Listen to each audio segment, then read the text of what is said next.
Hi there everyone, it's Tony Paladin from LCP Global Sports Consulting, and I'd like to open up a bit of a discussion on something that is not a very well-known fact, and that's the concept of polygamy in sports sponsorships. Now, before we jump to conclusions, let's just understand what that means and back it up by fact. So in its heyday, in around 2016, Manchester United had 65 separate partnerships or sponsorships. So this is an interesting one because most sports teams or clubs or even athletes are always seemingly looking for that one big deal, that one big sponsorship, that one big partnership. And that often takes a very long time or doesn't happen for some. Or, which is something that I've seen in the past, is that it becomes a mismatched relationship. So the culture and the morals of the sports entity and the sponsor are so different that that never really unites into a true partnership and ultimately into a relationship. And those deals often end in tears because the sports club becomes over-reliant on the sponsor for money and for support. But when the deal goes south, for whatever reason, they're often left wanting and can't pay the staff, can't support players, poor performance. And that obviously has a massive impact on the brand's visibility and reputation.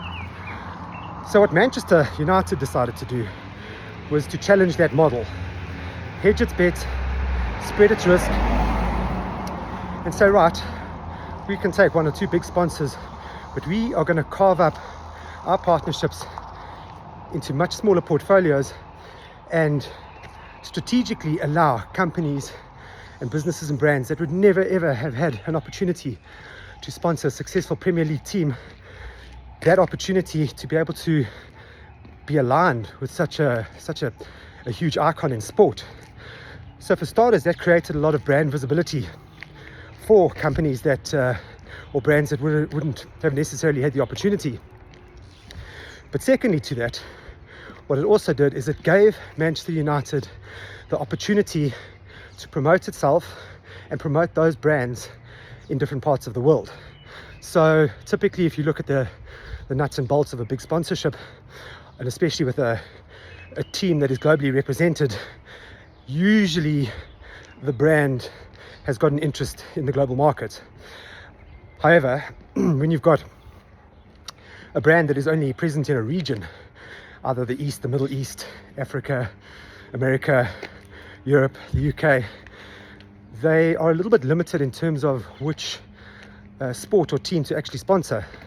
So by having a structure in place where the sports entity or team or club, i.e. Manchester United, gives this opportunity to offer smaller partnerships, it also allows that slightly smaller brand to gain its visibility in its region by backing a really big global icon. And what that in effect does for the brand is it actually creates a passage for potential international growth for specifically the brand, and also for reputation of both, that creates a strong partnership. So where I'd like to challenge this thinking, and I welcome the comments, is the introduction of polygamy into sports partnerships or sponsorships good? Is there ever going to be a very strong bond that forms?